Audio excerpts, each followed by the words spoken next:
Hello and welcome. AWS के इस part में हम देखेंगे कि हम RDS में कौन कौन सी सर्विसेज हमारे पास अवेलेबल हैं। RDS में कौन कौन से डेटाबेसेस अवेलेबल हैं और हम स्टेप बाय स्टेप हर एक डेटाबेस को कॉन्फ़िगर और कनेक्ट, इसके बाद उस पर क्या क्या एक्शन आइटम होते हैं वो सारा कुछ हम एक्शन परफॉर्म करके देखेंगे। तो इस पार्ट में तो पहले मैं RDS में एक पोस्टग्रेस SQL लॉन्च करूंगा, कनेक्ट करूंगा और फिर उसमें क्या क्या एक्शन हम कर सकते हैं वो सारी चीज़ें हम देखेंगे। तो RDS के लिए मैं यहाँ से सर्च कर लेता हूँ, ग्लोबल सर्च में से RDS।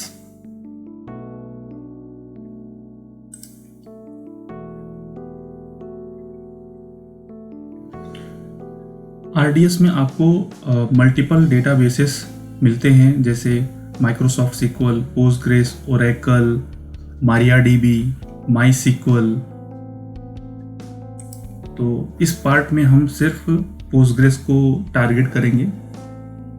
तो इसके बाद हम यहाँ से क्रिएट करते हैं अपने डेटाबेस को। तो जब आप RDS में आओगे तो आपको दो टाइप का डेटाबेस क्रिएट करने का ऑप्शन मिलता है। पहला है स्टैंडर्ड, सेकंड है इजी। इजी क्रिएट में सिर्फ आपको डेटाबेस सेलेक्ट करना है और यूज़र नेम पासवर्ड देना है और आपका डेटाबेस क्रिएट हो जाएगा। जैसे यहाँ से मैं आपको ऑप्शन दिखाता हूँ। प्रोडक्शन या डेवलपमेंट में आपको CPU ये सब चूज़ करने का ऑप्शन नहीं मिलता है। डायरेक्टली आप यूज़र नेम पासवर्ड दो और डेटाबेस क्रिएट हो जाएगा। बट हमारी रिक्वायरमेंट ये है कि स्टैंडर्ड क्रिएट में क्या क्या ऑप्शंस हमें मिलते हैं जिसका यूज़ करके हम अपने डेटाबेस को कॉन्फ़िगर करेंगे। तो पहले तो मैं यहाँ से पोस्टग्रेस सेलेक्ट कर लेता हूँ और नीचे आने के बाद यहाँ से इंजन वर्जन मुझे सेलेक्ट करना है। तो आप यहाँ पे आप देख सकते हैं कि मल्टीपल वर्जन्स आपको देखने को मिल रहा है। तो आपके प्रोजेक्ट के अकॉर्डिंग जो आपकी रिक्वायर्ड इंजन वर्जन होगा उसे आपको चूज़ करना है। अभी जो यहाँ पे सेलेक्टेड है वही वर्जन मैं यूज़ करने वाला हूँ। एंड देन यहाँ पे 3 ऑप्शन आपको मिल रहे हैं, production, dev and test and free tier. अगर आप प्रोडक्शन या डेव एंड टेस्ट चूज़ करते हो तो आपको मैं नीचे आके थोड़ा सा दिखाना चाहता हूँ। इसमें जो आपको क्लास मिलने वाला है वो standard, memory optimised and burstable class मिलता है।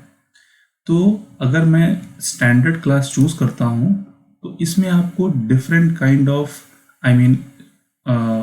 क्लास मिलता है जिसमें आप CPU और रैम चूज़ कर सकते हो। इसमें आपको बैंडविड्थ भी मिलता है। हर क्लास का अलग अलग आपको कॉन्फ़िगरेशन मिलता है। तो मैं ये लैब के लिए, टेस्टिंग लैब के लिए कर रहा हूँ, सिर्फ एक वीडियो रिकॉर्ड करने के लिए। इसलिए मैं क्या कर रहा हूँ, फ्री टियर यूज़ कर रहा हूँ। और इसके बाद यहाँ पे मुझे डेटाबेस इंस्टेंस आइडेंटिफायर में कुछ नाम देना होगा।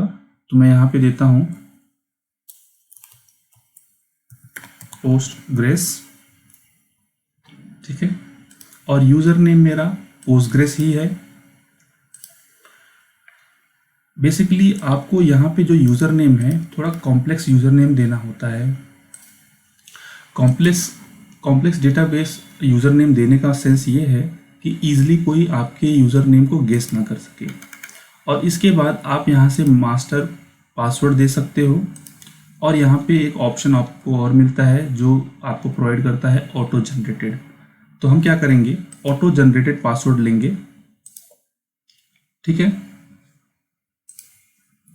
ये पासवर्ड के बाद जब मैंने फ्री टियर यूज़ किया तो यहाँ पे मुझे सिर्फ बस्टेबल क्लास ही मिलता है जो कि मेरे लैब के लिए सफिशिएंट है। 2 core CPU and 1 GB RAM. इसके बाद मुझे यहाँ पे मिलता है जनरल पर्पस वर्जन 2। आप यहाँ से जनरल पर्पस वर्जन 3 भी ले सकते हो। और अगर आपकी रिक्वायरमेंट ऐसी है कि आपको बहुत ज़्यादा IOPS चाहिए तो आप फिर प्रोविजन IOPS पे आप जाओ। बट रिकमेंडेशन ये रहे कि यही है कि आप जनरल पर्पस वर्जन 3 यूज़ करो। अगर आपके प्रोजेक्ट में बहुत ज़्यादा डेटाबेस के साथ कनेक्टिविटी हो रही है, बहुत ज़्यादा डेटाबेस यूज़ हो रहा है, तो उस केस में आपको प्रोविजन IOPS लगेगा। बट जब आप प्रोविजन IOPS यूज़ करते हो तो आपको कुछ अलग से बिल आता है जो आपको पे करना पड़ता है, अलग से जो यहाँ पे आयोप्स मिलेगा, तो इसकी वजह से थोड़ा सा इसका बिल ज़्यादा आता है। तो मैं टेस्ट इन्वायरमेंट यूज़ कर रहा हूँ एक लैब रिकॉर्ड करने के लिए, तो मैं यहाँ से जनरल पर्पज़ वर्जन 2 यूज़ कर रहा हूँ। और मेरी जो स्टोरेज है, मैं 20 GB सफिशिएंट है मेरे, मैं 20 GB से कम यूज़ नहीं कर सकता क्योंकि यहाँ पे मिनिमम वैल्यू 20 GB है और मैक्सिमम वैल्यू 6144 GB है। और आप अगर चाहते हो कि आप अपने डेटाबेस का ऑटो स्केल कराना चाहते हो स्टोरेज का, तो आप करा सकते हो। जैसे ही ये 20 GB फुल होगा तो आपको यहाँ से, आपने इस ऑप्शन को चूज़ किया है तो आपके स्टोरेज का ऑटो स्केल होता रहेगा, तो आपको स्टोरेज की जो शॉर्टेज है वो नहीं होगी। तो इसकी रिक्वायरमेंट मेरे लिए नहीं है, आपके प्रोजेक्ट के लिए हो सकती है, तो आप इसको सेलेक्ट करके रखो। इसके बाद कनेक्टिविटी आता है। अगर आप EC2 इंस्टेंस के साथ कनेक्ट करना चाहते हो तो आप इसको चूज़ करो, अपना आपका इंस्टेंस कौन सा रहेगा आपको यहाँ से बताना पड़ेगा, VPC और इसके बाद DB सबनेट ग्रुप, और ये सारी चीज़ें आपको सिलेक्ट करनी पड़ेंगी और फिर आपको सिक्योरिटी ग्रुप भी सेलेक्ट करना पड़ेगा। तो मैं सिर्फ एक कनेक्टिविटी के लिए डेटाबेस को क्रिएट कर रहा हूँ, तो मैं ये वाला ऑप्शन चूज़ करूँगा। इसमें मेरा VPC सेलेक्ट हो गया है और ये मेरा DB सबनेट ग्रुप है। और इस डेटाबेस को मैं पब्लिक एक्सेस देना चाहता हूँ, बाहर से एक्सेस करना चाहता हूँ, और फिर मैं यहाँ पे सिक्योरिटी ग्रुप भी मैं डिफ़ॉल्ट वाला यूज़ कर रहा हूँ। क्यों? क्योंकि मैंने डिफ़ॉल्ट VPC यूज़ किया हुआ है। अगर आपके केस में दूसरा कुछ सिक्योरिटी ग्रुप है तो आप उसको भी यूज़ कर सकते हो। इसके बाद आता है अवेलेबिलिटी जोन।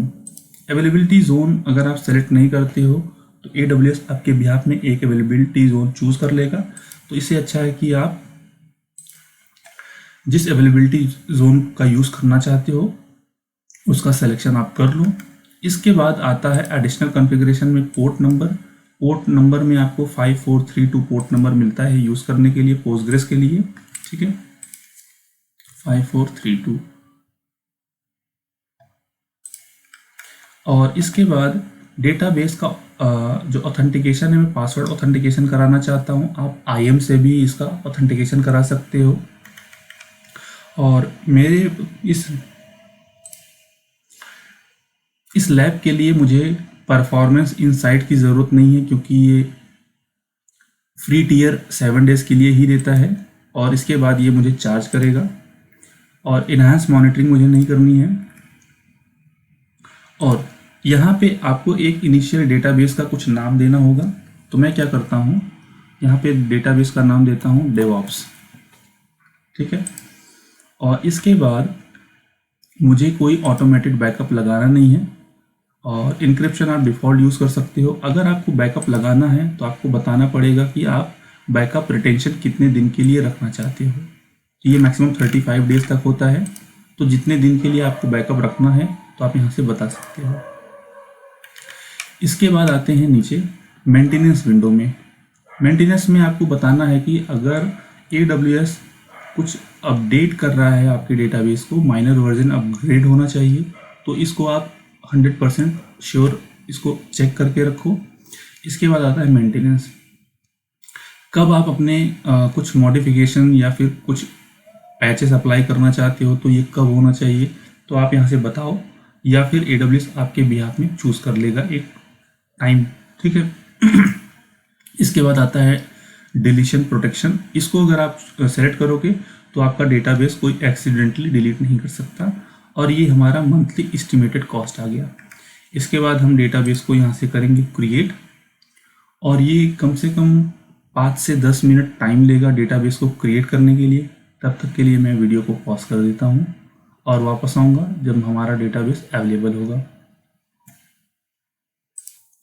ऑलराइट, सो डेटाबेस हमारा रेडी है और कनेक्शन डिटेल्स हमें यहाँ से मिल जाएंगे। और यहाँ से मैं इसका मास्टर पासवर्ड कॉपी कर लेता हूँ नोटपैड में, और ये रहा हमारा एंड पॉइंट।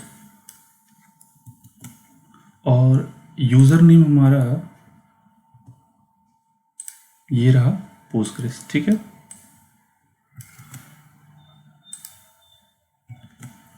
ठीक है, अब हम क्या करेंगे, अपने डेटाबेस की कनेक्टिविटी के लिए आप चाहो तो ये सारा कुछ वेरीफाई करना है, तो आप यहाँ से डेटाबेस के अंदर आकर के सब कुछ वेरीफाई कर सकते हो। तो अब क्वेश्चन ये आता है कि हम अपने डेटाबेस को कनेक्ट कैसे करेंगे।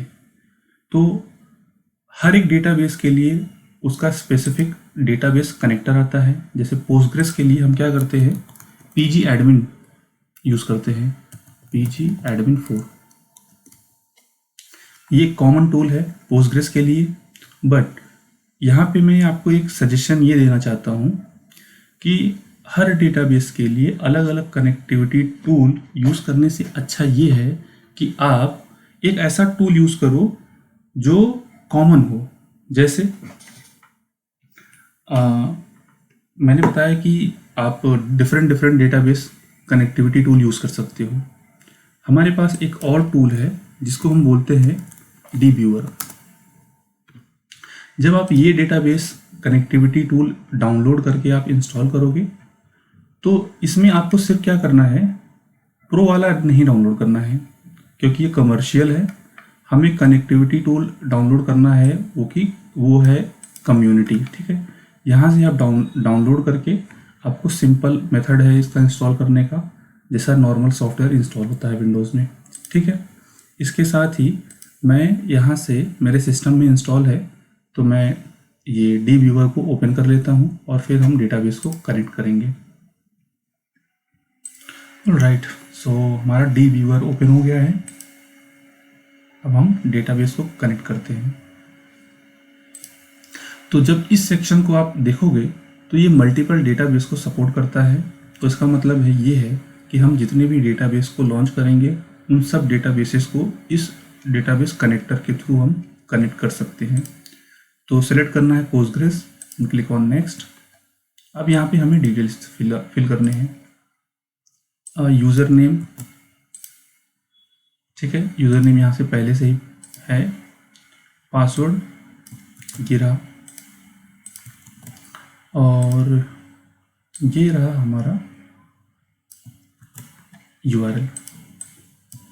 होस्ट हो गया, और इनिशियल डेटाबेस में हम पोस्टग्रेस हमने दिया था। अब इसको हम करते हैं कनेक्ट। आई थिंक यहाँ पे जो डेटाबेस था, यहाँ पे हमें डेवऑप्स देना पड़ेगा, जो कि हमने इनिशियल में ये, अच्छा सॉरी, यही था। तो यहाँ से हम एक बार इसको वेरीफाई भी हम कर सकते हैं। कहाँ पे जाके, कॉन्फ़िगरेशन में जाके यहाँ पे आप देख सकते हो। अच्छा, यहाँ पे हमने नाम दिया था डेवऑप्स, तो आप इसको भी यूज़ कर सकते हो। तो यहाँ पे मैंने डेटाबेस का नाम दिया था डेवऑप्स।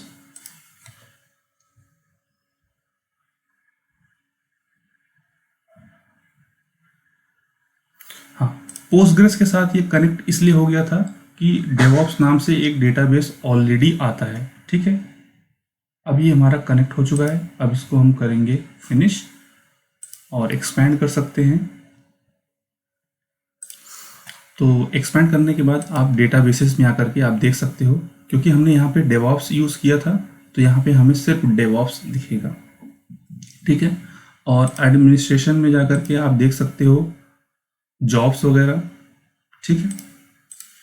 तो और हम क्या कर सकते हैं अपने डेटाबेस के साथ से, तो अब आते हैं AWS के पोर्टल पे। आप अपने डेटाबेस को मॉडिफाई कर सकते हो। मॉडिफाई में आप क्या क्या एक्टिविटी कर सकते हो वो देख लेते हैं। आप यहाँ से वर्जन अपडेट कर सकते हो, ठीक है। 15.3 से 15.4 तक आ सकते हो। और इसके बाद आप पासवर्ड भी चेंज कर सकते हो। पासवर्ड चेंज करने के बाद यहाँ से आप साइज़ भी चेंज कर सकते हो। मान लो कि आपके डेटाबेस की साइज़ कम है तो आप उसको इंक्रीज़ भी कर सकते हो। और इसके साथ ही साथ आप यहाँ से स्टोरेज टाइप भी चेंज कर सकते हो। और कुछ अगर चेंजेस करना रहा वो भी कर सकते हो।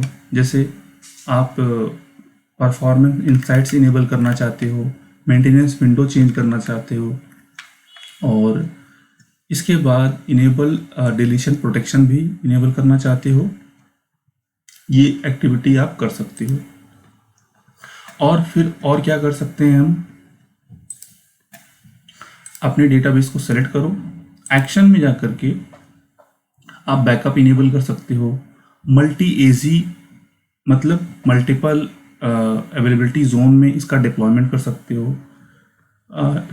थोड़ी टाइम के लिए आप इसको स्टॉप कर सकते हो, रिबूट कर सकते हो, अपने डेटाबेस को EC2 इंस्टेंस के साथ कनेक्ट भी कर सकते हो, इसका स्नैपशॉट भी ले सकते हो।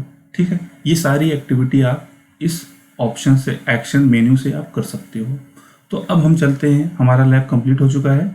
अब हम अपने डेटाबेस को करेंगे डिलीट। जब आप डिलीट करोगे, डिलीट करने के टाइम पे आपसे ये पूछेगा कि आप अपने डेटाबेस का एक फाइनल स्नैपशॉट बना लो। अगर आपका ये एक्चुअल प्रोजेक्ट है तो आप ये एक्टिविटी ये ऑप्शन सेलेक्ट करके चलो। अगर आप सिर्फ टेस्टिंग कर रहे हो इसको अनचेक कर दो and then I acknowledge that upon instance deletion, ये ऑप्शन सेलेक्ट करो और यहाँ पे आपको टाइप करना है डिलीट मी। इसके बाद क्लिक ऑन डिलीट और आपका डेटाबेस यहाँ से डिलीट होना स्टार्ट हो गया है। तो ये था हमारा आज का लैब जो कि था RDS पे बेस्ड, और इस RDS के अंदर हमने देखा कि हम पोस्टग्रेस डेटाबेस को कैसे प्रोविजन करते हैं, कनेक्ट करते हैं और डिफरेंट ऑप्शंस हमने देखे। तो इस वीडियो में फ़िलहाल इतना ही। Thanks for watching.